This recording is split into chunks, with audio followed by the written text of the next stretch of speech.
فأنا ناصح لإخواني بالصدع بالحق تبيض وجوههم. السكوت في مسألة الحزبية يضرها، فاصدع بما تؤمر وأعرض عن المشركين. سلامي على دماج ورجالها والشيخ يحيى ودار العلم يا سعد بانيها. Bismillahirrahmanirrahim.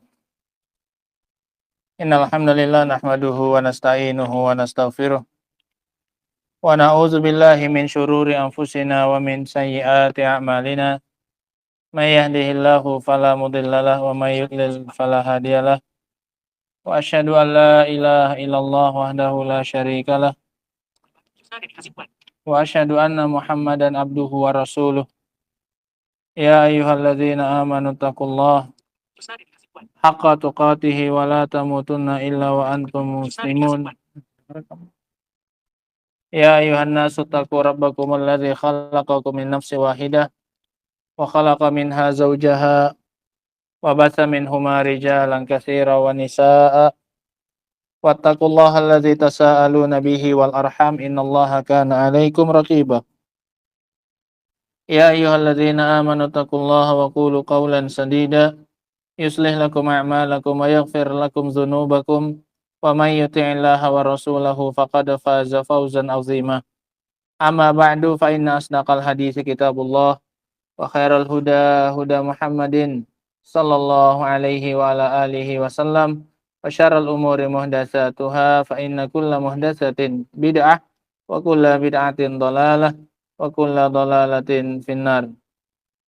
Kita lanjutkan ya ikhwan kajian kita dari kitab Al-Aqidah At-Tahawiyah. Kita masih membahas tentang Al-Quran kalamullah, bahwasanya Al-Quran itu adalah perkataan Allah Subhanahu wa ta'ala.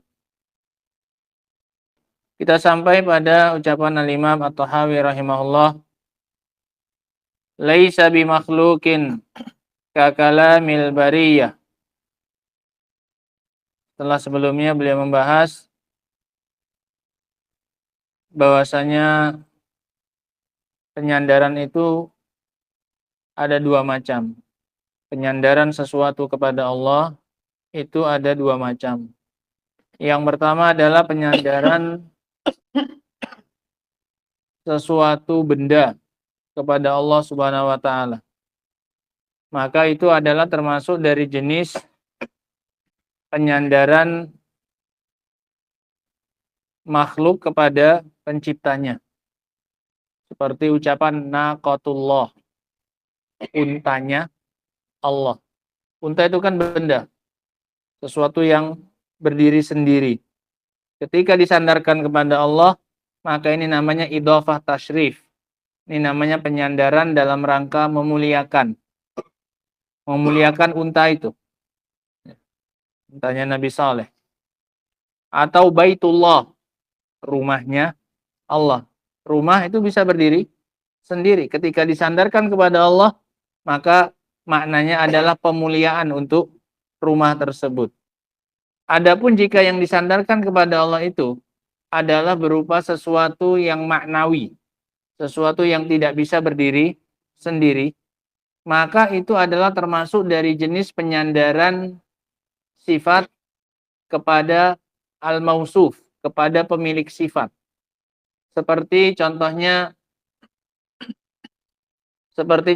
kalam, sifat berbicara. Berbicara ini kan sifat, tidak bisa berdiri sendiri.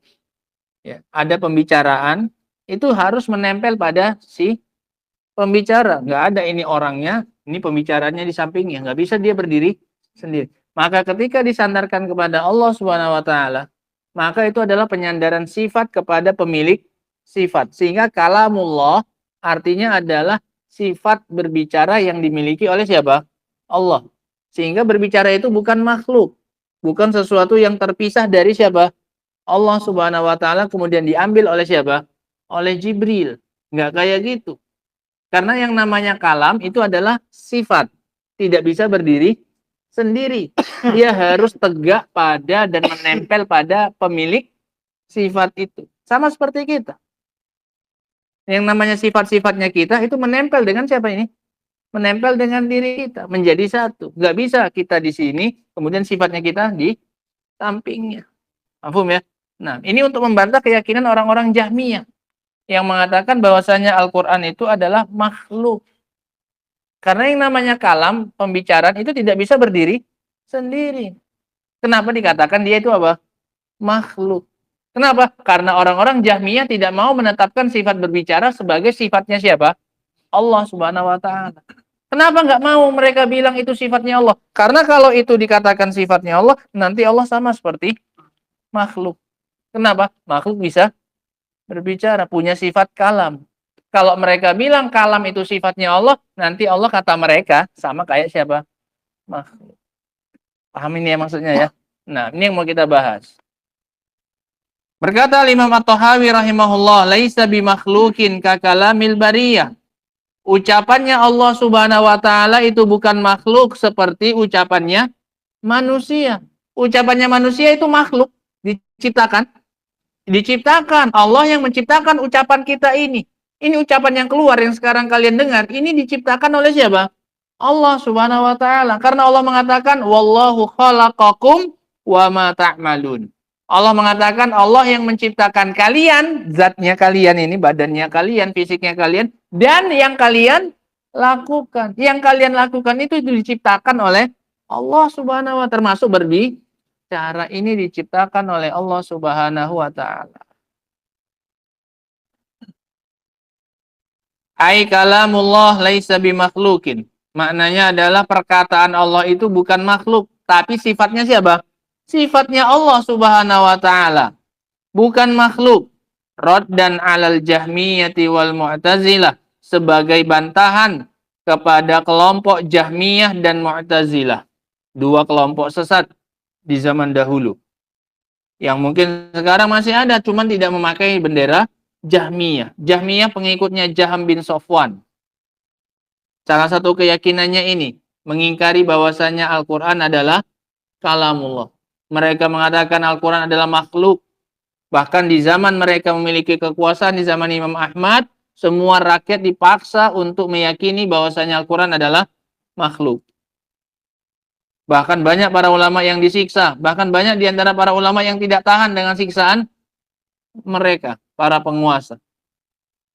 Di antara yang bertahan dari sekian sedikit yang bertahan adalah Imam Ahmad rahimahullahu ta'ala. Sampai di penjara 3 generasi penguasa saat itu. Demi mempertahankan keyakinan bahwasanya Al-Quran adalah kalamullah, bukan makhluk. Nah, sampai akhirnya Allah tumbangkan rezim tersebut dan kemudian Allah menangkan sunnah di atas bid'ah tersebut. Nah, sampai-sampai sebagian ulama yang tidak tahan siksaannya penguasa mencari cara untuk bisa selamat dari siksaan mereka. Ya. Ketika ditanya oleh petugas yang diutus oleh para raja, "Mana kamu? Al-Quran itu kalamullah atau makhluk?" Dia pura-pura diam, pura-pura tidak dengar. Kemudian, "Hei kamu," ditanya, "makhluk atau kalamullah itu makhluk atau bukan?" "Ah, saya," katanya. "Iya, kamu," katanya. "Oh, makhluk," katanya. Mereka mengira dijawab untuk apa ini? Al-Quran. Ulamanya bilang siapa maksudnya? Diri. Dia nggak tahan kalau seandainya disiksa. Ada lagi yang mengatakan Al-Quran itu kalamullah atau makhluk. Dia mengatakan Taurat, Injil, Zabur, Al-Quran, ini semuanya adalah makhluk. Ini semuanya ini. Jari ini loh. Yang nanya ngiranya apa? Karena nggak semua tahan. Makanya kata sebagian ulama, agama ini ditolong oleh Allah Subhanahu wa Ta'ala melalui 2 orang. Melalui Abu Bakar As-Siddiq fi ayyami riddah wal Imam Ahmad fi ayyan al-mihnah. Allah menolong agama ini 2 kali. Yang pertama melalui Abu Bakar As-Siddiq pada hari-hari riddah, hari-hari murtad. Setelah wafatnya Rasul SAW banyak suku-suku Arab yang murtad. Karena merasa bahwasanya keislaman itu hanya ada ketika Rasulullah hidup saja. Setelah Rasul wafat banyak mereka yang murtad. Maka diperangi oleh siapa ini? Oleh Abu Bakar untuk mengokohkan kaki Islam. Nah, itu goncang Bahkan Umar saja nggak percaya bahwasanya apa ini awalnya. Rasulullah apa? Wafat enggak, dia cuma pergi menemui Robnya sebagaimana Musa pergi menemui siapa ini? Robnya 40 hari. Nah, kemudian melalui Imam Ahmad pada hari-hari ujian, itu tadi. Pada hari-hari keyakinan bahwasanya Al-Quran itu adalah makhluk. Imam Ahmad tetap bertahan dengan menyuarakan kebenaran bahwasanya Al-Quran itu adalah sifatnya kalamnya Allah Subhanahu wa taala. Nah, sehingga ini bantahan bagi kelompok Jahmiyah dan Mu'tazilah. Mu'tazilah ini pengikutnya Wasil bin Atha, ya, yang dia menyendiri dari majelisnya Al-Hasan Al-Basri rahimahullahu taala. Alladzina yaqulun, mereka ini mengatakan innal Qur'ana makhluk, bahwasanya Al-Qur'an itu adalah makhluk, sesuatu yang diciptakan oleh Allah Subhanahu wa taala. Li'anna Allah indahum la yatakallam. Karena Allah menurut mereka, keyakinan mereka itu tidak berbicara. Kenapa mereka bilang Allah tidak berbicara? Hah? Takut menyerupakan Allah dengan makhluk. Mereka lari dari menyerupakan Allah dengan makhluk karena bisa berbicara, tapi justru menyerupakan Allah dengan sesuatu yang cacat. Apa itu? Bisu. Yang nggak bisa berbicara itu apa? Bisu, cacat. Iya kan? Mereka buang sifat kalam dari Allah karena takut menyerupakan Allah dengan apa ini? Dengan makhluk. Tanpa mereka sadari mereka telah menyerupakan Allah dengan apa ini? Seorang yang cacat. Yang nggak bisa bicara. Yang nggak punya sifat kalam. Mereka lari dari satu kejelekan jatuh pada kejelekan yang lebih parah. Nah, alaman hajihim fi nafi sifati kulliha, sesuai dengan metode mereka yang menafikan sifat seluruhnya. Allah nggak punya sifat. Nah, sesuatu yang nggak punya sifat itu apa? Ada sesuatu yang nggak punya sifat? Ada nggak sesuatu yang nggak punya sifat? Yang nggak punya sifat itu al-ma'dum, nggak ada. Kalau ada, dia sesuatu itu, minimalnya dia punya sifat wujud. Iya kan? Wujud apa artinya? Ada. Nah, kalau dia ada berarti punya sifat, minimalnya apa? Minimalnya sifat yang tadi. Sifat wujud. Iya kan? Kalau dia ada, minimalnya dia punya satu sifat, yaitu wujud. Lah ini orang-orang Jahmiyah mengatakan Allah nggak punya sifat sama sekali. Berarti Allah nggak ada. Angin. Walaupun tak terlihat, ada sifatnya. Ada. Bisa disifati. Kencang, iya kan, panas, dingin. Ada sifatnya. Tandanya dia ada itu. Minimalnya aja ada wujudnya. Walaupun tidak terlihat. Jadi kalau mereka mengatakan Allah nggak punya sifat, sama dengan mereka bilang Allah nggak. Lihat bagaimana mereka berusaha mensucikan Allah. Mereka lari dari menyerupakan Allah dengan makhluk, malah terjatuh menyerupakan Allah dengan sesuatu yang nggak ada. Lebih parah kan? Malah jadi ateis. Maunya tadi niatnya mensucikan siapa? Allah dari keserupaan dengan siapa? Makhluk. Selamat mereka dari situ, malah terjatuh ke dalam yang lebih parah. Apa itu? Menyerupakan Allah dengan sesuatu yang tidak ada, dengan ketiadaan. Kufur. Kufur. Lu bilang Allah nggak ada kok.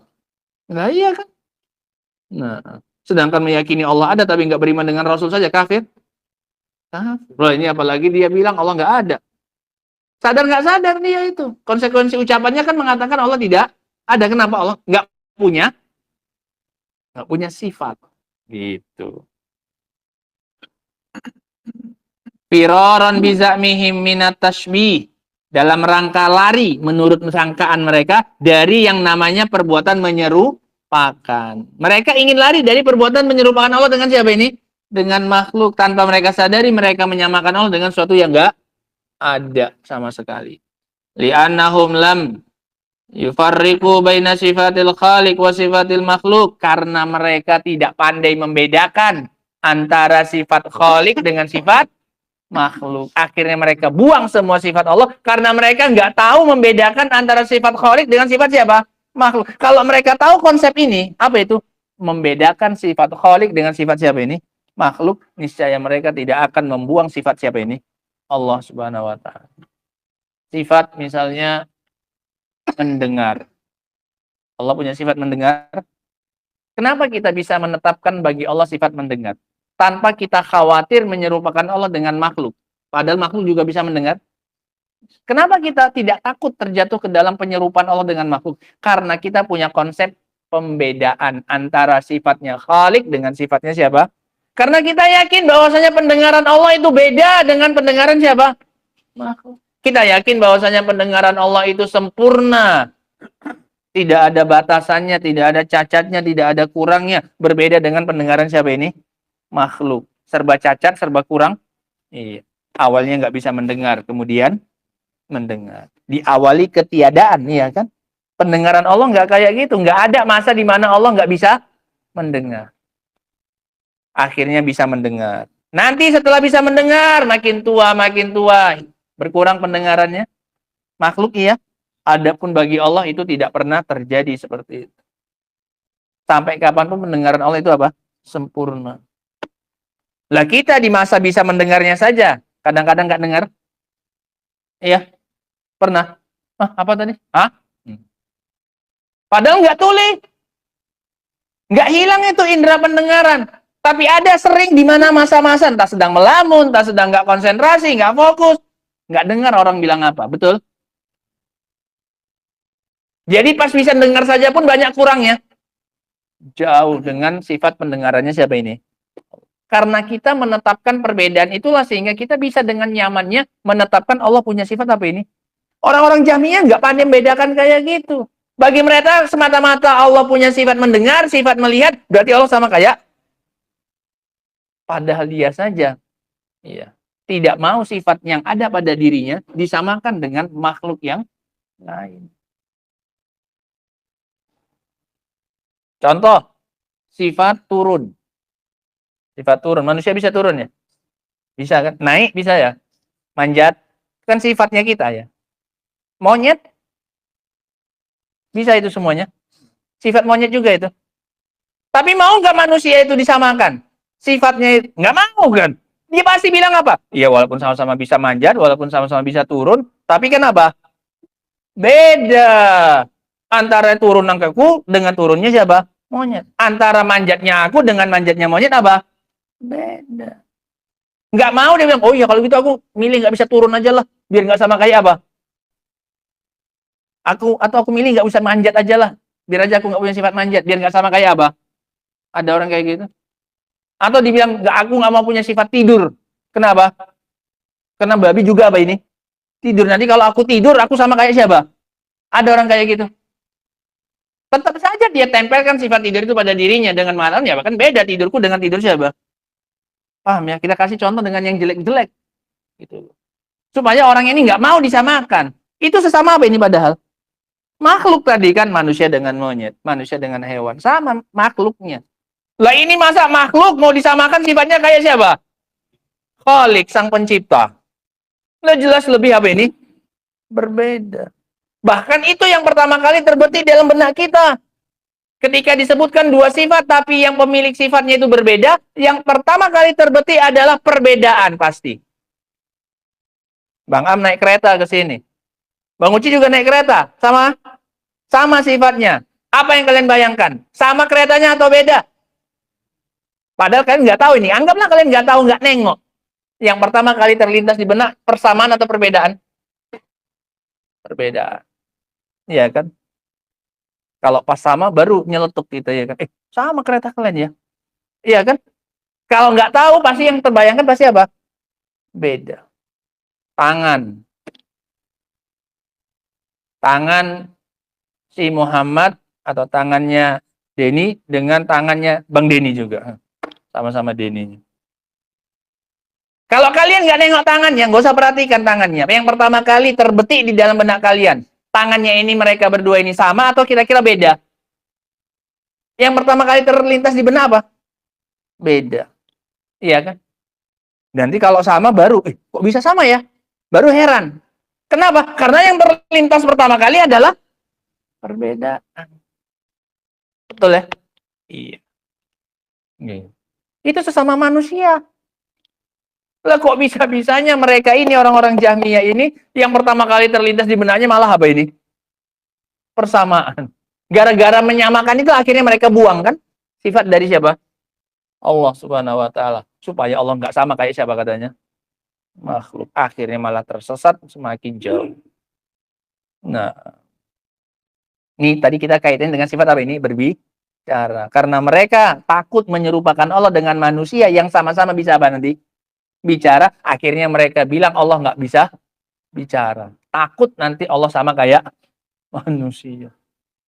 Padahal manusia berbicara itu sifat sempurnanya. Iya kan, tanda kesempurnaannya untuk bisa berbicara. Malah kalau nggak bisa berbicara pada manusia itu justru apa ini? Cacat, justru aib itu, kekurangan. Masa mereka lari dari menyerupakan Allah dengan yang sempurna, malah lari menyerupakan Allah dengan yang apa ini? Kan agak error itu logika berpikirnya. Betul ya? Nah, pada mereka ini mengaku orang-orang yang menggunakan akal. Tapi pada sejatinya akal mereka ini apa? Rusak.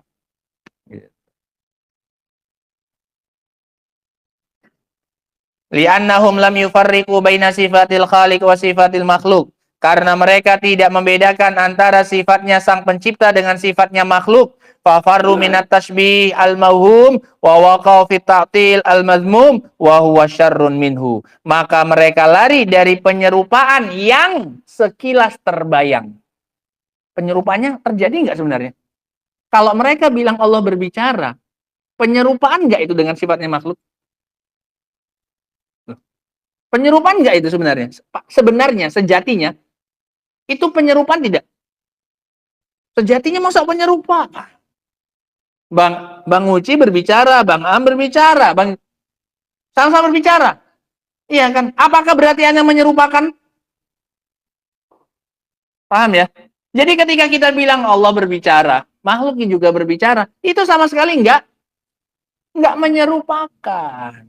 Sama seperti maaf cakapnya, saya katakan kita punya wajah, monyet juga punya apa ini? Ada yang mau disamakan? Enggak ada. Itu bukan penyamaan. Paham ya? Kecuali kalau dibilang mukamu kayak, itu baru apa? Tapi kalau semata-mata menetapkan wajah bagi manusia dan wajah bagi monyet, itu bukan apa? Bukan persamaan itu.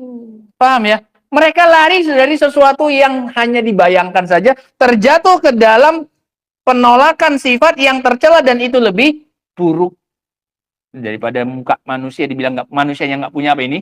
Muka, lebih parah. Lebih parah. Mending kamu menetapkan wajah saja, walaupun monyet juga punya wajah. Mending kan? Mending. Toh semua orang pasti meyakini bahwasanya apa keduanya? Setiap orang pasti meyakini bahwasanya keduanya berbeda. Masih mending daripada saya bilang saya nggak punya apa ini? Wajah, takut saya nanti disamakan sampai kayak monyet. Ada orang kayak gitu. Enggak. Karena dia yakin setiap orang pasti apa ini? Meyakini adanya perbedaan antara keduanya. Kal mustajir minar ramdha binar. Seperti orang yang berlindung ya, dari bara dengan api. Dia takut kena bara, berlindung pakai apa? Api. Ini kan goblok kan? Malah lebih apa ini? Ya lebih panas. Dia nggak mau megang bara, tapi dipilihnya apa? Api. Nggak mau aku bara itu nanti. Dipilihnya malah apa? Itu tadi perbuatannya mereka. Takut menyerupakan Allah dengan makhluk, padahal itu sempurna pada makhluk sifat itu. Akhirnya malah menyerupakan Allah dengan sesuatu yang cacat tadi. Seperti orang yang berlindung dengan bara, dari bara dengan apa? Api. Itu pepatah Arab. Walau annahum asbatu ma asbatahullahu li nafsi. Seandainya saja mereka mau menetapkan bagi Allah apa yang Allah tetapkan untuk dirinya. Semuanya. Allah bilang dia beristiwa di atas arsy. Kita juga bilang Allah beristiwa di atas arsy. Semua yang Allah tetapkan untuk dirinya, kita tetapkan. Allah mengatakan dia berbicara, kita bilang dia berbicara. Hanya saja berbeda berbicaranya dia dengan siapa ini? Makhluk. Apa susahnya menetapkan perbedaan kayak gitu? Orang sesama makhluk saja kita yakini berbeda. Si Fulan bisa berbicara, si Fulan juga bisa berbicara. Anak bayi ngomong, anak-anak bicara, orang dewasa juga bicara. Tapi kan beda bicaranya orang dewasa dengan bicaranya siapa? Anak-anak. Guru berbicara, murid juga bisa berbicara. Beda bahasanya guru dengan bahasanya siapa ini? Murid. Iya kan? Gitu. Seandainya mereka mau menetapkan apa yang Allah tetapkan untuk dirinya, wa arafu anna hunaka farqan baina sifatil khaliqi wa sifatil makhluk, dan mereka meyakini bahwasanya di sana ada perbedaan yang sangat jauh antara sifatnya sang pencipta dengan sifatnya makhluk, la asabu ainal haqqi, niscaya mereka mendapatkan kebenaran yang sesungguhnya. Itulah kebenaran yang sesungguhnya. Apa itu? Tetapkan untuk Allah sifatnya Allah dan yakini sifat itu berbeda dengan sifatnya siapa? Nah, la asabu ainal haqqi wastarahu wa arahun nas, niscaya mereka akan bisa istirahat dan mereka mengistirahatkan orang lain. Gak sibuk gontok-gontokan akhirnya. Gak perlu capek-capek membantah mereka akhirnya. Gara-gara mereka menolak sifatnya Allah ini, gara-gara ini akhirnya orang jadi apa ini? Capek harus menjelaskan manusia kebenaran. Gitu. Walakinnahum fi dolal, akan tetapi mereka di dalam kesesatan. Qala rahimahullahu ta'ala, faman sami'ahu faza'ama annahu kalamul bashar faqad kafar. Kata Imam Thahawi, barang siapa yang mendengarkan kalamullah, kemudian dia mengira itu adalah ucapannya manusia, maka dia telah kafir. Ana baca misalnya, alhamdulillahi rabbil alamin, ar-rahmanir rahim. Itu kalian dengar apa ya? Apa yang kalian dengar itu? Kalamullah atau kalamnya manusia? Kalamnya Allah. Kalau kalian bilang yang kalian dengar adalah kalamnya manusia, kata beliau, kafir. Tadi saya mendengar ucapan manusia, padahal yang dibaca adalah alhamdulillahirabbil alamin, ar-rahmanir rahim. Kalau ada yang bilang dia mendengar ucapan siapa ini? Manusia, maka dia telah kafir. Nggak main-main ya, kon masalah ini. Faman sami'a kalam Allah, maka barang siapa yang mendengar perkataan Allah dibacakan, iya kan? Nggak mungkin kita sekarang langsung dengar apa ini? Perkataan Allah lagi kan nggak ada, wahyu sudah apa ini? Sudah putus, gitu. Barang siapa yang mendengarkan kalamullah dibacakan, wa za'ama annahu kalamul bashar, dan dia mengira bahwasanya itu adalah ucapannya manusia, maka sungguh dia telah kafir, faqad kafar. Li'annahu jahada kalamallahi azza wajal, karena dia menolak sifat berbicara siapa ini? Allah subhanahu wa ta'ala. Fa'idha lam yakun Fa'idha lam yakun lillahi kalamun yunziluhu ala ibadihi fabima takumul hujja alaihim. Kalaulah seandainya Allah itu tidak punya sifat berbicara yang dia turunkan kepada hambanya, lantas bagaimana Allah menegakkan hujjah bagi siapanya?